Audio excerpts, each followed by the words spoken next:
ఎలాంటి ఫీజులు మేము తీసుకోము, ఎట్లాంటి ఫీజులు అవసరం లేదు, మీరు అప్లై చేసుకోండి అని అన్నారు. మెగా డిఎస్సి అని అన్నారు. ఇప్పుడు సపోజ్ మాది వరంగల్ డిస్టిక్ హన్మకొండ, 2 పోస్టులు ఉన్నాయి. ఇదేనా మెగా డిఎస్సి అంటే? ఇట్లా లెక్కలు వేసుకుంటూ పోతే ఇంకా 2 పోస్టులు, 1 పోస్టు, ఇంకా గవే ఉన్నాయి. మెగా డిఎస్సి అంటే మినిమం 25,000 ఉండాలి. అందులో ఇప్పుడు లెక్కలు తీస్తే ఇగో ఇవే వెళ్తాయి. అట్లనే ఫీజు 200 ఉండే. అసలు విద్యార్థులు మేమందరం స్కాలర్షిప్ మీద చదువుకునేటోళ్ళం. మా దాంట్లోనే ఉన్నది విద్యార్థులు నిరుద్యోగులు అని. నిరుద్యోగుల దగ్గర ఇప్పుడు ఒక్కసారి అన్ని నోటిఫికేషన్లు వేసారు. ప్రతిదానికి 1000 పెట్టుకుంటూ పోతే మేము ఎక్కడి నుంచి తీసుకొచ్చి ఫీజులు కట్టాలి? స్కాలర్షిప్ మీద చదువుకునేటోళ్ళ దగ్గర అన్నన్ని పైసలు ఎక్కడి నుంచి వస్తాయి? కాబట్టి ఇది ఆలోచించి పరిగణలోకి తీసుకొని మేనిఫెస్టోలో పెట్టారు కదా ఫ్రీగా ఇస్తామని చెప్పి. అట్లనే ఇగో రాజకీయ నాయకులు చేసేది అంతే, ఇదే చెప్పేది ఒకటి చేసేది ఒకటి. మేనిఫెస్టోలు ఉన్నది ఎంతవరకు పాటించిండ్రు? స్టూడెంట్స్ కి ఏ రకంగా న్యాయం చేసిండ్రు? ఆల్రెడీ రిజల్ట్ కనబడుతూనే ఉన్నది. ఇప్పుడు అదే మామూలుగా అసలు ఏంది అసలు మెగా డిఎస్ అని చెప్పేసి చాలా మంది నిరుద్యోగులను ఒక మభ్య పెట్టిండ్రు, మేనిఫెస్టోలో పెట్టిండ్రు, 2 లక్షల ఉద్యోగాలు ఇస్తా అని చెప్పారు.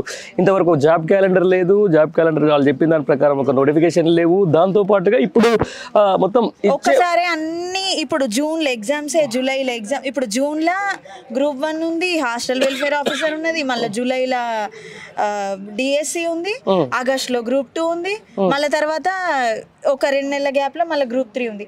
వరుసగా అన్ని ఒక్కసారి. కానీ ఇందులో ఏ ఒక్కటి కూడా మాకు ఆర్డర్ వచ్చేంత వరకు కూడా, ఎగ్జామ్ జరిగేంత వరకు కూడా నమ్మకం అయితే లేదు. జరిగేదాకా నమ్మకం లేదు చెప్తున్నారు అంతే. అది జరిగేదాకా గ్యారంటీ లేదు.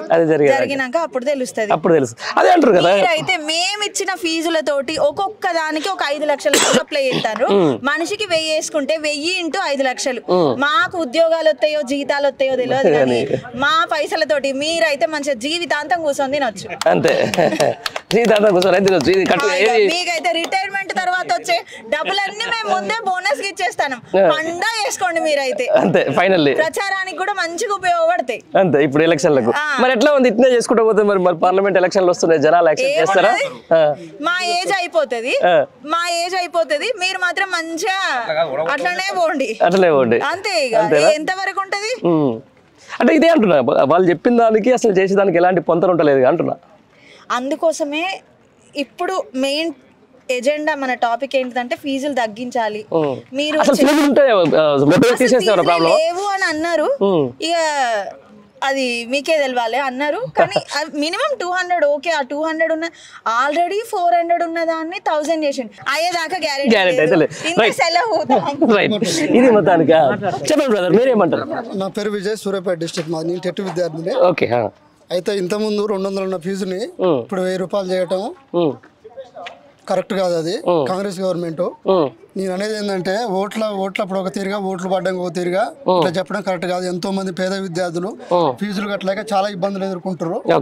అయితే కాంగ్రెస్ గవర్నమెంట్ మెగా డిఎస్సి అని 25,000 అంది. మెగా డిఎస్సి కాదు, దగా డిఎస్సి.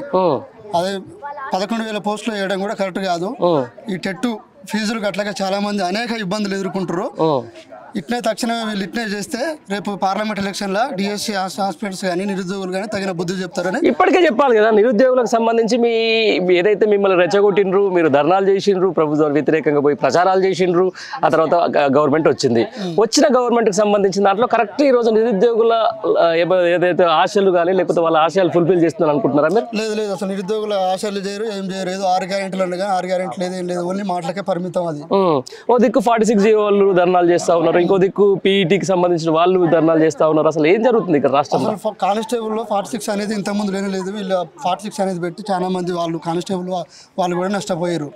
కాబట్టి కాంగ్రెస్ గవర్నమెంట్ రేవంత్ రెడ్డి గారు ఆలోచించి తగిన నిర్ణయం తీసుకొని ఇంతకుముందు ఉన్న ఫీజులే ఇప్పుడు కట్టాలని అదే అంటారు కదా. మేనిఫెస్టోలో పెద్ద జాబ్ క్యాలెండర్లు వేసారు. ఏప్రిల్ 1వ తారీఖు ఈ నోటిఫికేషన్ అన్నారు, 10వ తారీఖు ఆ నోటిఫికేషన్లు అన్నారు. ఆ నోటిఫికేషన్లు వస్తున్నాయి మరి? నోటిఫికేషన్లు వస్తున్నట్టు వాళ్ళు చెప్పిన జాబ్ క్యాలెండర్ ప్రకారం వస్తాయని చెప్తుర్లే కానీ ఏ నోటిఫికేషన్ కానీ నోటిఫికేషన్ చెప్పడమే కానీ దాన్ని అమలు చేసేది అయితే లేదు. ఈసారి కనుక ఫీజు తగ్గకుంటే పార్లమెంట్ ఎలక్షన్ లో నిరుద్యోగులు బుద్ధి చెప్తారు. Okay, right, finally